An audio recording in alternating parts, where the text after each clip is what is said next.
سيدنا محمد.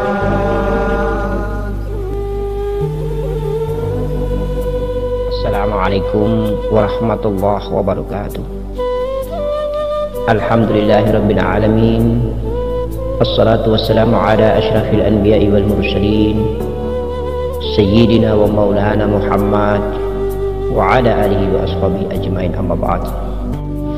Ya Allah, ya Rahman, ya Rahim, mari kita perlu menyadari bahwa hidup ini berasal daripada setetes mani. Tidak bisa kita pungkiri bahwa batang tubuh yang diciptakan Allah ini sumber asalnya daripada setetes mani, disimpan di dalam sulbi. Wa ja'alna min baini sulbi wat tara'ib. Oleh karena itu maka kepada anandaku yang masih muda, simpan, jaga, rawat baik-baik mani yang tersimpan di sulbi itu. Apalagi kalau anandaku sudah belajar mengenal diri, karena mani yang tersimpan di sulbi itu adalah bersih dan suci. Mani yang tersimpan di sulbi itu ditempatkan oleh Allah Subhanahu wa Ta'ala dengan sebuah kehidupan yang hakikatnya adalah Nur Muhammad. Oleh karenanya maka rawatlah, awetkanlah dia, indahkanlah dia, bersihkanlah dia, sucikanlah dia. Sepanjang tahun engkau belajar mengenal diri, engkau berzikir, engkau hidupkan cahaya Muhammad di balik sulbi itu dengan tafakurmu, dengan sholatmu, sungguh mulia di pandangan Allah Subhanahu wa Ta'ala. Maka sebagai pemuda yang soleh, pemuda yang menjaga kemaluannya, pemuda yang menjaga kesucian daripada mani yang berada di sulbinya, insya Allah apabila engkau ingin menikah, carilah rahim yang bersih dan suci. Carilah perempuan, wanita yang soleha, wanita yang juga merawat rahimnya, yang di hadapan Allah dimuliakan, dibersihkan dan disucikan oleh Allah Subhanahu wa Ta'ala karena ibadah. Maka ketika engkau menikah dengan perempuan soleha ini, yang rahimnya terjaga dan terawat dengan baik,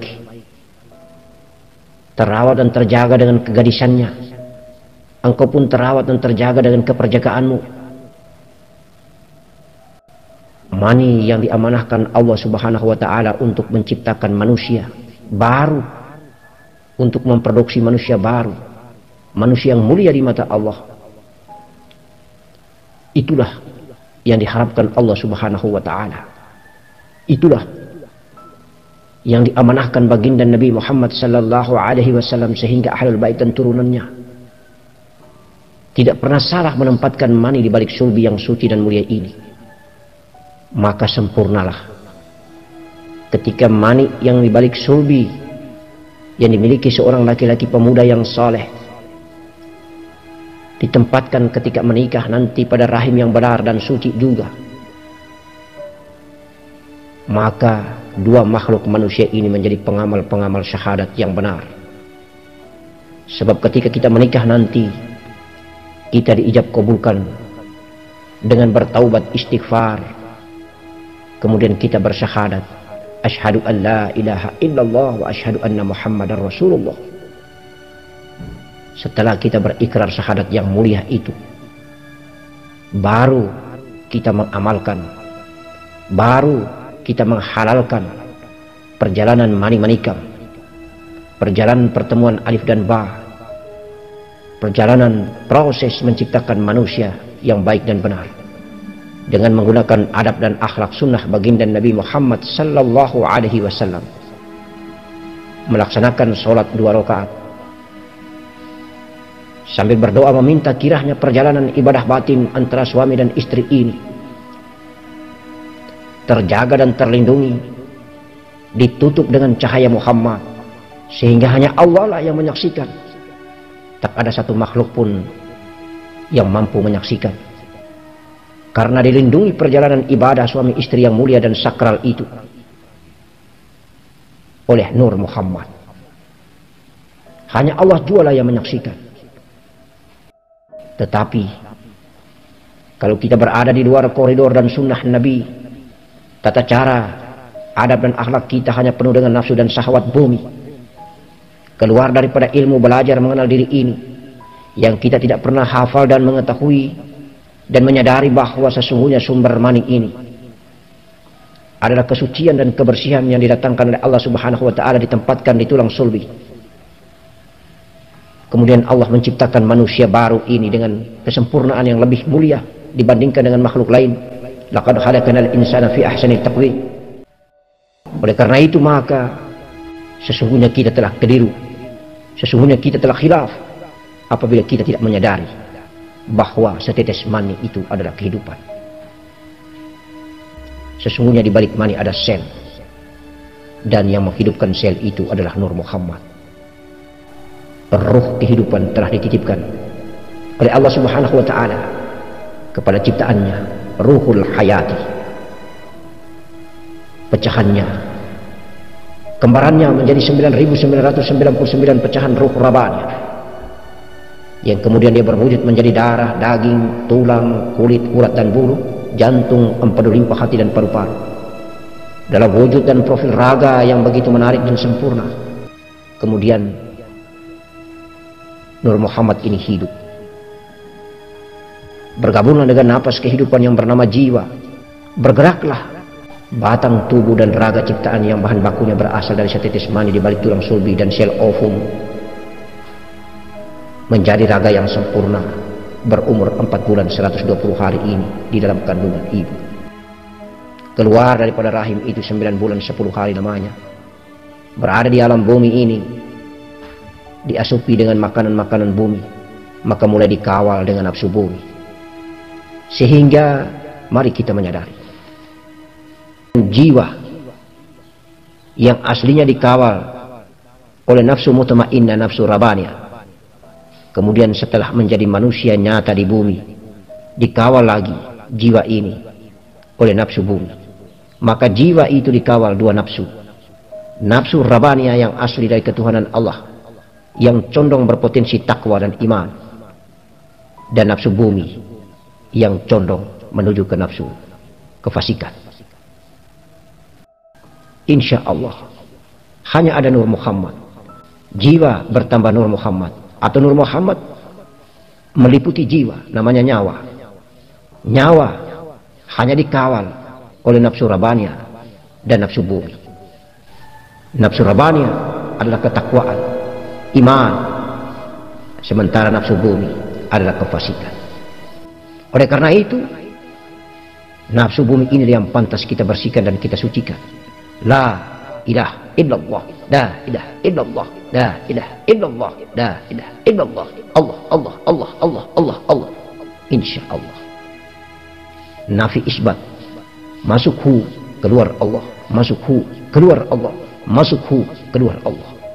Semuanya semata-mata menghancurkan, meluluhlantahkan nafsu bumi yang begitu dahsyat, yang begitu tebal, agar yang ada hanyalah nafsu rabbaniyah, nafsu mutmainnah, agar yang ada hanyalah cahaya Muhammad, Nur Muhammad, yang sesungguhnya adalah Nurul Izzati. Allahu Akbar, walillahil hamd. Hidup di atas muka bumi ini, awal tadi sebagai batang tubuh, mari kita belajar kenal asal usul diri kita, berasal dari setetes mani yang tersimpan dengan rapi dan suci di tulang sulbi. Jagalah setetes mani yang bersih dan suci itu, agar apabila kita masih muda, menjadi pemuda yang soleh, mau menikah, carilah perempuan yang juga rahimnya terawat bersih dan suci. Insya Allah, maka konek, nyambung, mani yang bersih dan suci di balik tulang sulbi yang indah ini akan menurunkan keturunan lewat rahim yang bersih dan suci juga. Sehingga tidak lagi kita capek-capek mendidik, membentuk watak dan karakter jiwa, karakter sagofa. Karena dua-duanya telah connect, nyambung, terikat dan terawat dengan baik melalui perjalanan bersih dan suci di hadapan Allah Subhanahu wa Ta'ala. Sehingga generasi bangsa, generasi Ahlul Bait, turunan ini adalah turunan yang selalu turunan baik-baik. Maka kalau menjadi orang tua yang baik dan benar, menjadi orang tua yang faham, apabila ada seorang laki-laki yang ingin melamar anaknya perempuan, dia tidak akan bertanya, berapa besar pendapatan atau gaji dan upahmu, di mana engkau bekerja, apakah di perusahaan yang banyak uangnya? Bukan. Tapi dia akan bertanya dan menelusuri asal-usul daripada tulang sulbi ini. Dia akan bertanya asal-usul daripada kedua orang tuanya, bibitnya, bebeknya, bobotnya. Dia akan tanya tentang kualitas ilmu, dia akan tanya tentang kualitas daripada turunannya. Sehingga dia bisa menerima pemuda ini dengan baik.